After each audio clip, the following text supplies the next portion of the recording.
Saludos amigos, bienvenidos a Iglesia Online. Ya saben que este es un programa en donde hablamos 4 sacerdotes sobre los acontecimientos de la vida de la Iglesia y también de la vida cotidiana. Con nosotros está Daniel Portillo desde Roma, también está el padre Javier Monroy desde Roma y el padre Patricio Lynch desde Buenos Aires. Bienvenidos. Saludos, buenas tardes a todos. Saludos, ¿cómo están?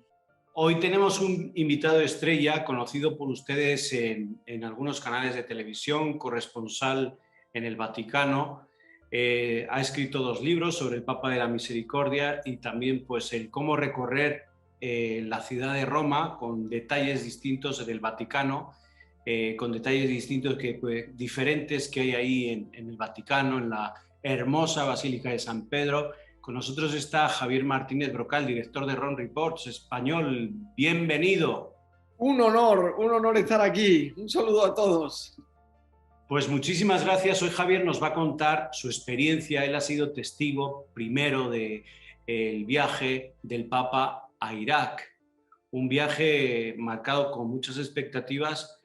Diríamos que un viaje exitoso pastoralmente y también pues, con la influencia como líder moral del Papa, pues también con bastante éxito a lo largo de pues, todo este mundo, ¿no?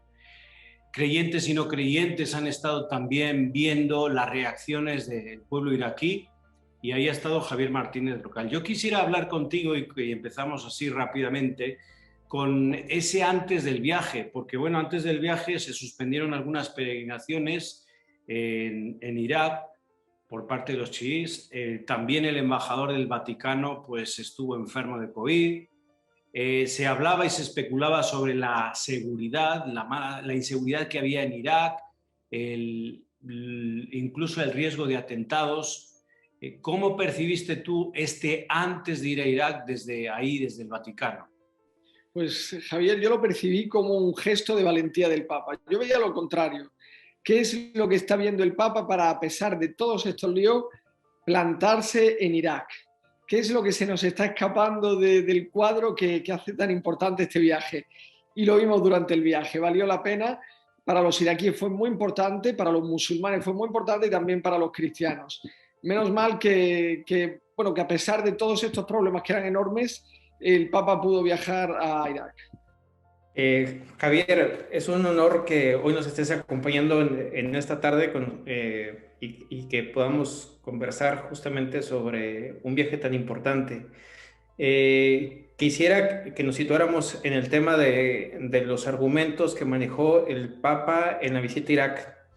A mí me llama la atención que se entiende el discurso dado por Francisco si se toma en cuenta Lumen Fidei, Laudato Si y Fratelli Tutti, obviamente, ¿no? Entonces, el magisterio entero del Papa Francisco se comprende en Irak cuando se tiene como de telón estas 3 encíclicas que él ha aportado, de tal manera que lo que ha ido criticando continuamente, estas sombras y oscuridades que ha ido mencionando en estas 3 encíclicas, de esas divisiones que existen, esta polarización, dicotomía que existe, ya sea en el tema de fe, ya sea en el tema ecológico, ya sea en el mismo tema de la fraternidad. La insistencia que va teniendo es que solo la fraternidad es aquello justamente que da valor y cohesión para que las polarizaciones justamente se vayan cada vez más resarciendo. ¿Cuál es tu opinión sobre los discursos que manejó Francisco al respecto? Pues sí, es que no hay alternativa. Mira, estábamos en una tierra bíblica. A mí es como cuando uno viaja a Tierra Santa. O sea, estás allí y ya sientes que estás en un lugar con un significado especial. Entonces estábamos pues según la tradición es el lugar del Edén, donde fueron creados Adán y Eva. Es también la tierra de Caín y Abel. Entonces este Caín es muy importante para lo que tú has dicho, ¿no? Como luego vamos a ver. Y efectivamente la tierra de la Torre de Babel. Y fuimos al primer lugar que aparece mencionado en la Biblia, en la parte histórica de la Biblia, Ur de los Caldeos. El Papa allí convocó a personas de todas las religiones para recordar que tenemos un padre común, que es Abraham, y que por lo tanto tenemos también una responsabilidad común. Una responsabilidad común, en primer lugar, hacia los demás y, en segundo lugar, hacia el medio ambiente. Que son los títulos de Fratelli Tutti y Laudato Si. Y fíjate, Daniel, luego seguramente lo veremos, pero dentro de este discurso sobre la fraternidad, que es una llamada a la responsabilidad, todo el viaje fue una llamada a la responsabilidad común, que culminó en Mosul. Mosul es la tierra de la antigua Nínive, y allí fue el profeta Jonás. Pero antes de ir, no quería aceptar esa responsabilidad que tenía y se lanzó a alta mar.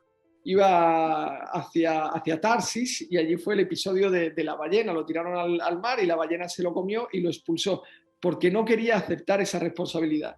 Entonces, para resumir, si queremos saber qué es lo que el Papa está diciendo a Irak, es que cada uno tiene su responsabilidad. Él como Papa, el gran ayatolá como gran ayatolá, y cada uno de nosotros tiene su responsabilidad, y, es de esa, y la pregunta es si queremos asumirla o no queremos asumirla. Fue un viaje lleno de ese interrogante, porque no era solo a los iraquíes, yo creo que era a toda la sociedad, y un poco, por eso digo, el tema de Caín y Abel estaba entre líneas, nunca fue explícito, pero para hablar de fraternidad era necesario. Bueno, Javier, también es un gusto darte la bienvenida y gracias por participar hoy. Se me ocurría lo siguiente, recién utilizaste el verbo sentir, ¿no? Porque, bueno, tuviste el privilegio y el coraje, diría también, de haber viajado, ¿no? Porque, como decía Javier al principio, este viaje fue catalogado de alto riesgo. Es más, si no recuerdo mal, creo que unos días antes del viaje hubo un ataque de misiles. Entonces, primero te felicito por el coraje. Segundo, en esto del sentir, del sentimiento, me gustaría, si nos puedes compartir en lo personal, ¿no? ¿Cuál fue tu vivencia? ¿Qué te significó?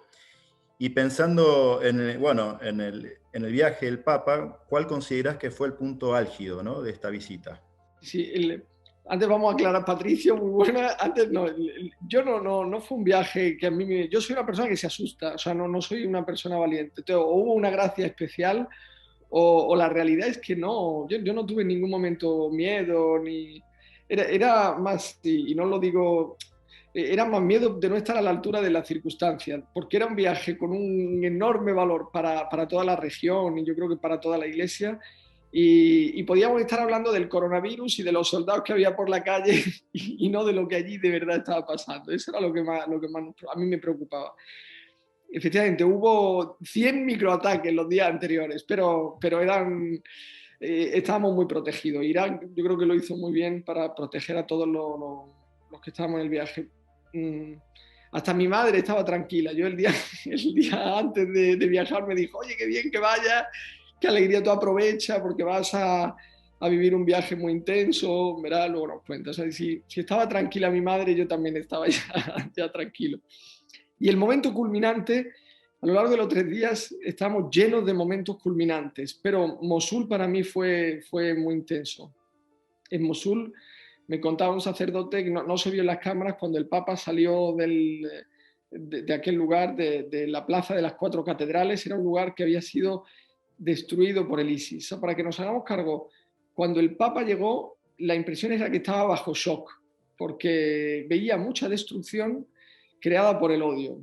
Con el Papa hemos viajado a muchos lugares de mucha miseria, de pobreza, de mucho dolor, pero esta era la primera vez en la que era destrucción causada por el odio. Yo creo que eso, o sea, veían los frutos del odio, y eso es lo que podías palpar durante todo el viaje. Y entonces el Papa, en vez de quedarse en denunciar el odio, lo hizo muy bien, porque invitó, o sea, vio lo que ninguno de nosotros estaba viendo, vio que en esas ruinas había esperanza de futuro, porque están reconstruyendo el país todos juntos. No lo están reconstruyendo futuro porque están reconstruyendo un partido, los de un lado, sino que todos se sienten llamados a la misma misión, ¿no? Y tienen la misma responsabilidad. Y yo creo que ese fue el momento culminante.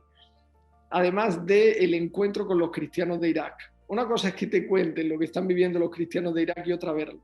Pero sin embargo luego llegas a la zona de los cristianos perseguidos y ves sus iglesias. Entonces estábamos en Caracos y una iglesia, la iglesia más grande del país, había sido reconstruida completamente, excepto una pared, en la que había agujeros de bala, se veía que habían hecho allí barbaridades los del ISIS. Y es un poco igual, tú ves ahí te recuerda un momento de grande odio y te dicen los cristianos, no, esto lo hemos dejado para recordar que la violencia no tiene la última palabra, que el odio no ha ganado esta partida. Entonces son lecciones de vida que te van dando estas personas que te dejan impresionado. Gracias, Javier. Es un gusto tenerte aquí. En este programa normalmente, o casi siempre, yo creo que somos mayoría los Javieres, así que me alegra que uno más venga a poner aquí mayoría absoluta. Hasta Daniel y Patricia, que a veces nos bromean un poco. Españoles. ¿Eh? Y españoles. Los tres. Y españoles, madre. Qué mezcla. Perfecto. Patricio, te preguntaba un poquito de tu experiencia, ¿no? A mí me gustaría si puedes hablarnos, si es que habéis conocido, que supongo que sí, habrás podido hablar con cristianos que han vivido lo que han vivido. Me imagino lo que tiene que suponer tener al Papa ahí al lado. Yo creo que no tiene nombre, pero no sé, supongo que habrás podido hablar con algunos y puedes contarnos alguna experiencia o un sentir que seguramente tú has podido recoger allí. Sí. Después de esto hay que pensar, te contaba lo que les había pasado. Una noche en julio de 2014 recibieron una carta del ISIS en la que les llegaba, después de muchas situaciones muy violentas, de vivir bajo el terror de Al-Qaeda, les llega una carta del ISIS en la que piden a los cristianos y a los musulmanes chiitas que o se conviertan a musulmanes sunitas o que paguen un impuesto y que si no lo pagan les cortan la cabeza con una espada o que se vayan. Y estos deciden irse. Irse es agarrar las maletas y irse a dormir a un parque y dormir por la calle. Y en ese momento pierden todo de un día para otro. Ahora ya ha acabado bien la historia y sabemos que han podido regresar, pero muchos no han regresado y viven todavía pues, con mucho dolor. A mí lo que yo les decía, pero vosotros sois capaces de perdonar, y me decían, ¿cómo voy a rezar si no perdono? Uno me decía, aquí nos preguntan del coronavirus, pero nosotros hemos superado Al-Qaeda, hemos superado el ISIS, hemos superado varias guerras desde 1980. Entonces, pues sí, hombre, claro que estamos preocupados si nos vamos a poner la mascarilla, pero está aquí el Papa, esto es otra cosa. A mí, Javier, los viajes me recuerdan quién es el Papa, porque a veces aquí en Roma se nos olvida, y ver el rostro de estas personas cuando llega el Papa te hace pensar te recuerda quién es el sucesor de Pedro. Siempre que hay un viaje al extranjero, el Papa se reúne con la prensa, y ahí está Javier Martínez Brocal, que siempre trae una sorpresa. ¿Cuál ha sido la sorpresa en este viaje, Javier? ¿Nos puedes explicar? Sí, al Papa se le veía muy contento porque era como si hubiera salido ya del periodo de la pandemia y volviera a ver caras conocidas. Entonces nos miraba y se detenía con cada uno y te hacía entender que te había reconocido, a pesar de que todos llevamos la mascarilla. Yo le llevé un documental que habían preparado varios compañeros de Round Report sobre la persecución de cristianos, sobre los cristianos perseguidos en Irak, y no me gustaba porque era como si fuera publicidad. Entonces luego le dije, como usted ahora llega a Irak y le va a venir la prisa, estará atento a otras cosas, quiero enseñarle la publicidad que han hecho del viaje. Entonces eran muy bonitos unos carteles que diseñaron en Caracos, donde con frases en árabe explicaban quién era el Papa, y eran muy bonitas. Y luego no había conseguido imprimirlo, pero tenía mucho interés en enseñarle una foto de un San José destruido por el ISIS. Y entonces le saqué el celular y le dije, le quiero enseñar en el celular una foto de un San José, como es el año de San José, le va a gustar. Y la verdad es que era muy impresionante. Él siempre muy discreto y sobre los regalos pues no dijo nada, pero se le veía a gusto. A mí me inquietó también el tema de las analogías que empleó dentro de algunos de los discursos, que tenía que ver un poco con el sentido de la fraternidad, pero veía también el tema ecuménico ahí. Utilizó la analogía sobre la alfombra, sobre este tapete, hablando que eran distintos hilos, que una vez que se iban hilvanando distintos hilos, dando a entender justamente las distintas iglesias, las distintas tradiciones, las distintas personas que hacen, que van conformando como la belleza de una sola alfombra, ¿no? Me llamó mucho la atención, me impactó mucho el testimonio que dio un sacerdote que le manifestaba la cercanía que él tenía con los musulmanes, ¿no?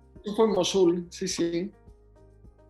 Y a mí me impactó mucho porque obviamente la cuestión de su testimonio con esta claridad, con esta transparencia de decir, yo vivo en comunidad también, sintiéndome hermano de ellos, ¿no? De los musulmanes que están aquí presentes en este momento. Esta impresión sobre la cercanía, yo no sé si tuviste tu oportunidad para ir a acompañar al mismo Papa con los representantes de las otras religiones. ¿Cuál fue tu impresión al respecto?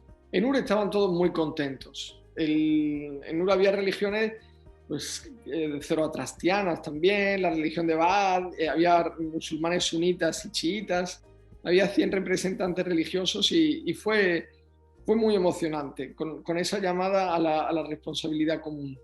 Fue muy importante para el mundo musulmán el encuentro del Papa y al-Sistani. Al-Sistani es el hombre fuerte de Irak y es un hombre con ideas muy cercanas a las del Papa, ¿no? Es un hombre que, a diferencia del chiismo o los chiitas iraníes, que son teocráticos, él pide que se diferencie la esfera política y la esfera espiritual. Que se diferencie no significa que, por ejemplo, un sacerdote solo pueda hablar de religión y un laico no pueda hablar de religión, sino que se diferencie significa que puedan dialogar entre ellas, sin que ninguna de ellas se imponga. Y este diálogo es muy interesante y es lo que permitió también que el líder chiita dijera que los cristianos son ciudadanos de pleno derecho en Irak, algo que no era...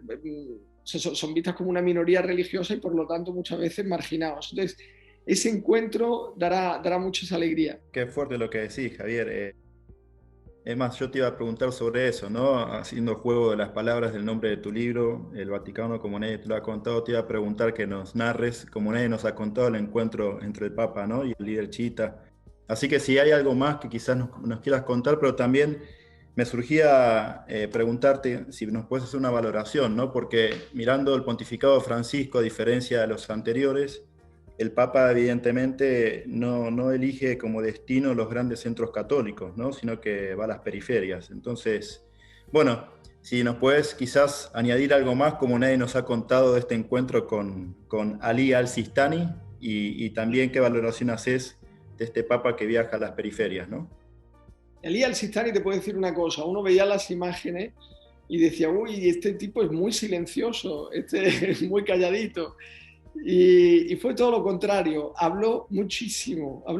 Estaba previsto que durara 25 minutos y duró casi una hora porque habló muchísimo el líder musulmán. Y estaba muy emocionado de la visita del Papa. Dicen que a un cierto punto le dijo al Papa, Ali al-Sistani, al Papa Francisco, te quiero mucho. O sea, fue muy afectuoso y el Papa Francisco se emocionó. Yo la verdad es que cada vez que el Papa Francisco va a un viaje de esto, digo, pero ¿cómo se le ocurre? ¿A quién se le ocurre ir a Irak o ir a este sitio con la de países que hay que son... Sin embargo, cuando regresamos digo, ¿y por qué no hemos ido antes a Irak? Este es el sitio en el que teníamos que ir, este es el sitio. Efectivamente, no hemos ido antes a Irak porque no era posible. Pero ya Juan Pablo II quería ir, pero siempre regresan diciendo, mira, el Papa Francisco decide los viajes, todo se vio en el primer año del pontificado y en la primera semana como Papa, justo hace 8 años, él tenía que decidir dónde hacer las ceremonias de Semana Santa. Y el Jueves Santo fue a una cárcel de menores. Y cuando acabó la misa le preguntaron, ¿y usted por qué ha venido aquí? Y él dijo, yo cada día me pregunto, ¿dónde es más necesario que esté el Papa?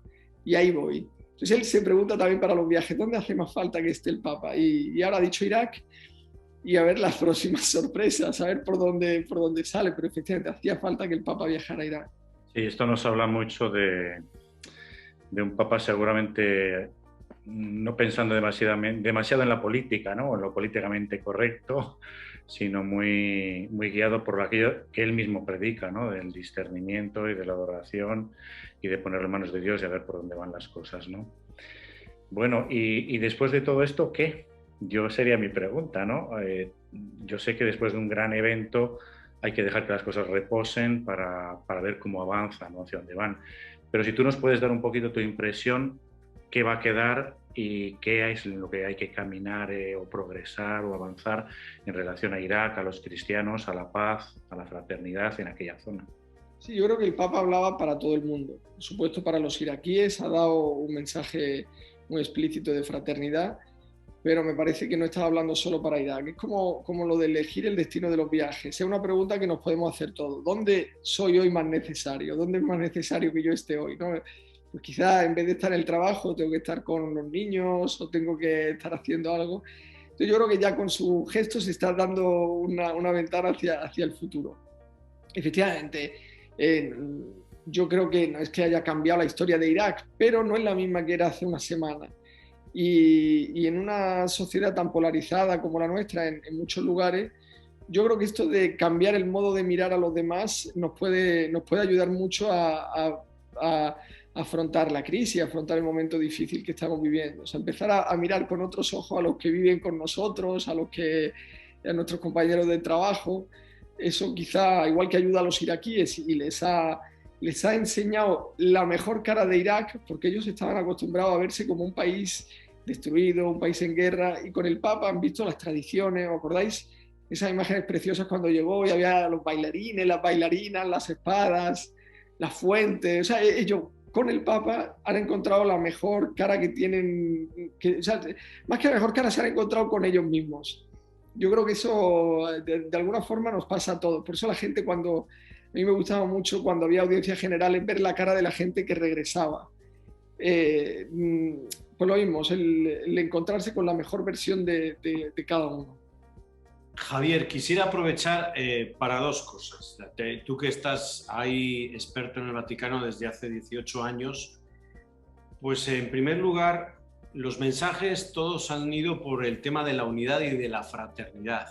Y ha sido un mensaje que no solamente se puede dirigir a Irak, sino se puede extrapolar incluso a la política europea, centroamericana, una política mundial, ¿no? ¿Qué os ha parecido a ustedes, qué les ha parecido a ustedes como periodistas al hablar de la unidad y la fraternidad? ¿Qué destacarían sobre la reacción, por ejemplo, que ha habido en Oriente Medio? Si es que hay elementos de esto, ¿no? Otra pregunta es sobre la edad. ¿Le has visto más limitado al Papa en este viaje? Pues fíjate, sobre la unidad del Papa ha hablado más que o sea, obviamente ha hablado con grandes discursos, pero ha hablado con muchas acciones. Es un Papa que habla con acciones, acompaña palabras muy suaves y muy afectuosas con gestos muy fuertes, que es lo que queda, y eso es lo que se te queda. Yo creo que han sido muy escuchados. También la llamada a denunciar los actos terroristas, a cuando haya un atentado terrorista, que las comunidades religiosas inmediatamente tomen la distancia.